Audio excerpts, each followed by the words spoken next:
అందరికీ నమస్కారం. గ్రామ పంచాయతీ ఎన్నికల్లో తప్పనిసరి పరిస్థితుల్లో డ్యూటీ చేయాల్సిన పరిస్థితి ఉంది. డ్యూటీ చేయడం అనేది పెద్ద సవాలుతో కూడింది. సరే నేను మొదటి విడత కూడా చేయడం జరిగింది. అనేక రకాల ఫామ్స్ గానీ, చాలా కన్‌ఫ్యూజన్ వాటిని నింపడము. తర్వాత ఫీల్డ్‌లో దిగినాక మనకు అనేకం ఉంటాయి. సరే మళ్ళీ డిస్ట్రిబ్యూషన్ సెంటర్‌లో మనం రిసీవింగ్ ఏమేమి ఇయ్యాలి వాళ్ళకు రిసీవింగ్ అనేది మెయిన్ ఇంపార్టెంట్. వాళ్ళతోటి హ్యాండ్ ఓవర్, టేకెన్ ఓవర్ ఈ సర్టిఫికేట్ మనం తీసుకోవాల్సి ఉంటది. వీటిలో ముఖ్యమైనవి ఏంటి? ఏవి వాళ్ళకు ఇవ్వాలి? తర్వాత వాటిని ఎలా నింపాలి? అనే అంశాన్ని మీకు క్లుప్తంగా వివరించే ప్రయత్నం చేస్తాను. ఎంప్టీ బ్యాలెట్ బాక్స్ అనేది ఖచ్చితంగా ఇస్తాం. బ్రౌన్ కలర్ మాత్రం ఈ 5 మాత్రం ఎప్పుడు కూడా సీల్ చేయొద్దు. వీటిని దగ్గర పెట్టుకోవాలి.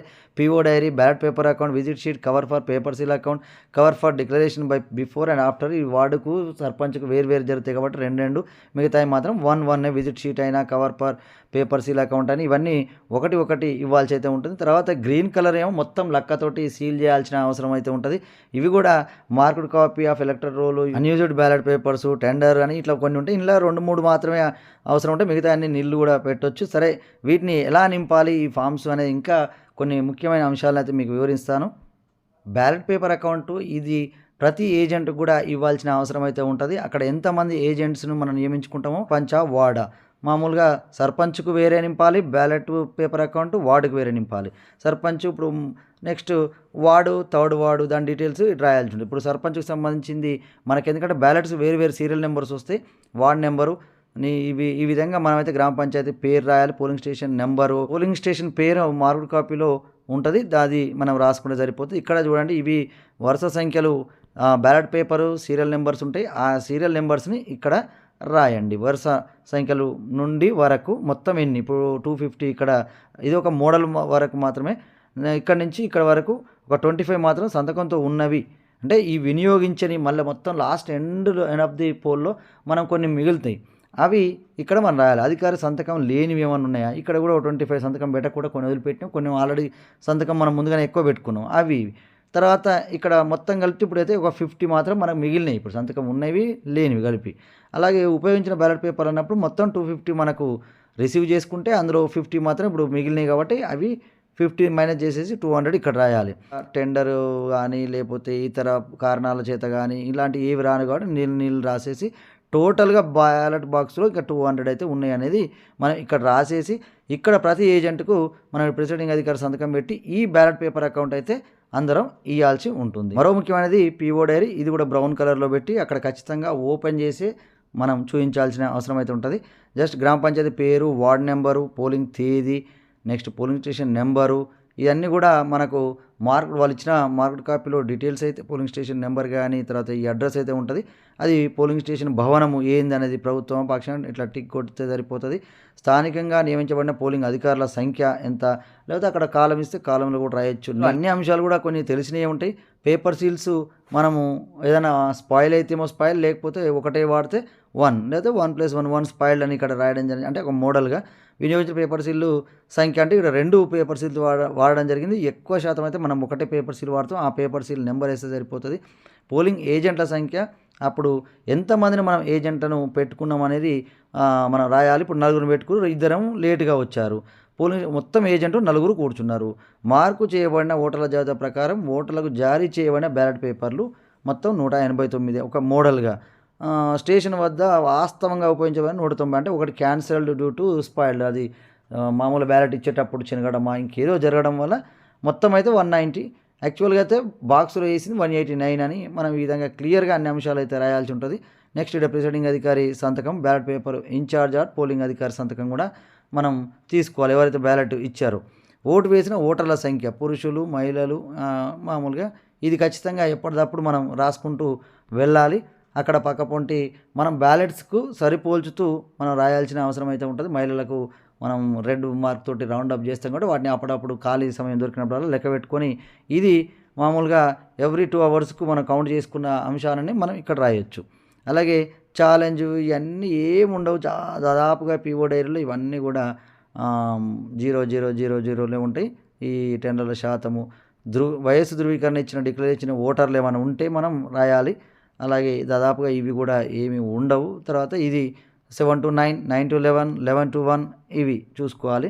ఎన్నికల ముగింపు సమయంలో క్యూలోని ఓటర్లకు జారీ చేసిన స్లిప్పులు ఏమైనా ఉన్నాయా? దాదాపుగా అయితే ఈ పరిస్థితి కూడా రాదు. ఉంటే 5, 6 ఏమన్నా స్లిప్పులు ఇస్తే ఇది రాయాలి, లేకపోతే ఇది కూడా నీళ్ళే రాయాల్సి ఉంటుంది. డైరీలో చాలా వరకు ఇవన్నీ కూడా మనకు నాట్ అప్లికబులే.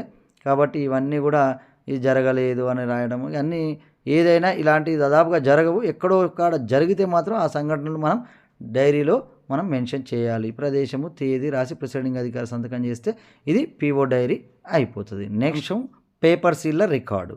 ఈ పేపర్ సీళ్ళ రికార్డు కూడా జస్ట్ మనం ప్రతిదీ కూడా ఇవన్నీ అయితే ముందు రోజే నింపుకుంటాం.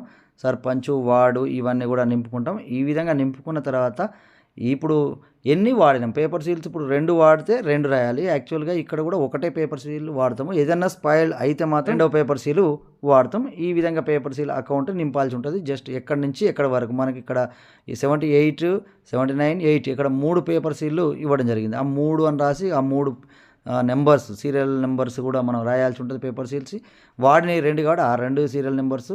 మరి ఈ విధంగా వాపస్ చేసింది 1 కాబట్టి ఇది చిరిగిపోయినటువంటి పేపర్ సీల్ 1. ఈ విధంగా పూర్తిగా జస్ట్ డీటెయిల్ రాసి పీఓ సంతకం చేసి తేదీ, ప్రదేశము ఇది వేస్తే దాదాపుగా ఇది కూడా అయిపోతుంది. ఇది పేపర్ సీలు అకౌంట్ ఫాము. ఇది మోడల్గా. నెక్స్ట్ మరో ముఖ్యమైనది, పోగానే ఏజెంట్స్ను నియమించుకోవడం, ఆ ఏజెంట్ సహకారంతో ఎన్నికలను సజావుగా జరిగేటట్టు చూడటం అనేది ముఖ్యం.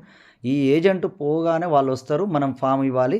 ఈ ఏజెంట్ ఫామ్స్ రెడీగా పెట్టుకోండి, ముందు రోజు వాళ్ళకి ఇవ్వాలి. వాళ్ళకు కూడా ఫిల్ చేసుకురమ్మని కూడా ఇవ్వచ్చు. సరే వాళ్ళకు ఫిల్ చేయడం రాకపోతే మనం ఇక్కడ అభ్యర్థి పేరు అని అడిగి ఆ ఏ అభ్యర్థి అనేది, అభ్యర్థి ఎన్నికల ఏజెంట్ వేరే, మరి ఈ అభ్యర్థి వేరే. మామూలుగా అయితే ఎన్నికల ఏజెంట్ అనేది అభ్యర్థికి సమాన హక్కులు ఒక మహిళకు వచ్చిందనుకోండి, ఆ మహిళ పేరు మీద ఎన్నికల ఏజెంట్గా అలా భర్త తీసుకుంటాడు, ఆయన సంతకం పెట్టినా చెల్తుంది. అది ఎన్నికల ఏజెంట్ వేరు, పోలింగ్ ఏజెంట్ వేరు. పోలింగ్ ఏజెంట్ కేవలం అక్కడ కూర్చొని మనకు సహకరించడానికి, ఏ ఓటింగ్ ప్రక్రియను పర్యవేక్షించడానికి పెట్టిన వ్యక్తి పోలింగ్ ఏజెంట్. ఎన్నికల ఏజెంట్ ఏమో పవర్స్ ఉంటాయి, అభ్యర్థికి ఎంత పవర్స్ ఉంటాయో ఆ ఎన్నికల ఏజెంట్కు కూడా అంత పవర్ ఉంటుంది.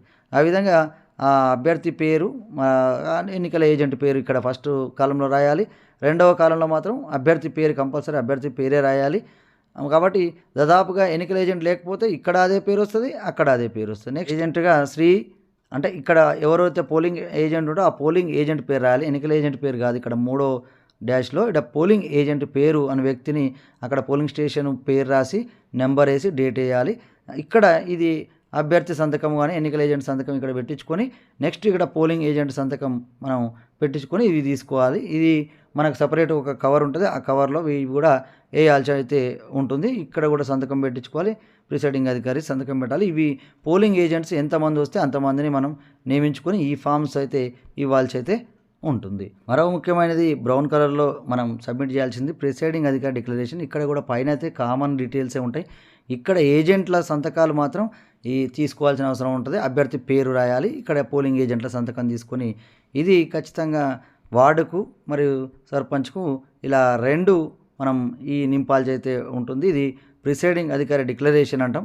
పోలింగ్ సమయంలో మరి ముగింపు సమయంలో మరి పార్ట్ 2 మాత్రం ఇది ఎవరు నింపొద్దు, ఇక్కడ రిజెక్ట్ చేయడం కానీ. పార్ట్ 2 అంటే 2వ బాక్స్ను వాడినప్పుడు మాత్రమే ఈ భాగం 2 నింపాలి, లేకపోతే ఇది నింపవలసిన అవసరం లేదు. అలాగే భాగం 3లో కూడా సేమ్, ఇదేమో ఎండ్ ఆఫ్ ది పోలు, ముగింపు సమయంలో కూడా ఏజెంట్ల సంతకాలు తీసుకొని ఆ అభ్యర్థికి పేరు రాసేసి.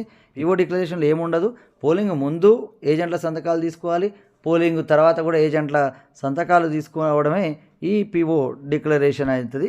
నెక్స్ట్ ఈ విజిట్ షీట్ కూడా కంపల్సరీ బ్రౌన్ కలర్లో పెట్టి ఇవ్వాల్సి ఉంటుంది. ఇది కూడా ఎవరైనా వస్తే అవి వాళ్ళు పేరు రాసి వాళ్ళ రేట్ వేసి సంతకం పెట్టి ఇస్తారు. దీన్ని కూడా మరి కవర్లో అయితే పెట్టాల్సి ఉంటుంది.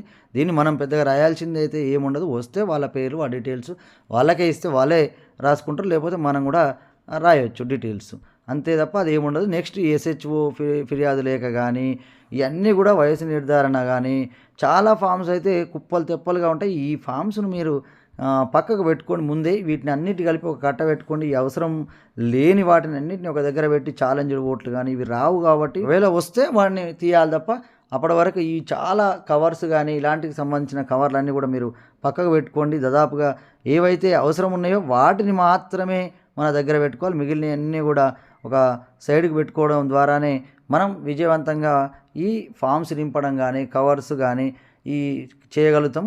ఇది జస్ట్ నా అనుభవంతో కొన్ని ముఖ్యమైన అంశాలు చెప్పాను. మిగతా అంశాలను కూడా మరో వీడియోలో వీలైతే చెప్పే ప్రయత్నం చేస్తాను. ఇంకేదైనా డౌట్ ఉంటే మీరు కామెంట్ చేయండి. I will try to clarify your doubts. Thank you.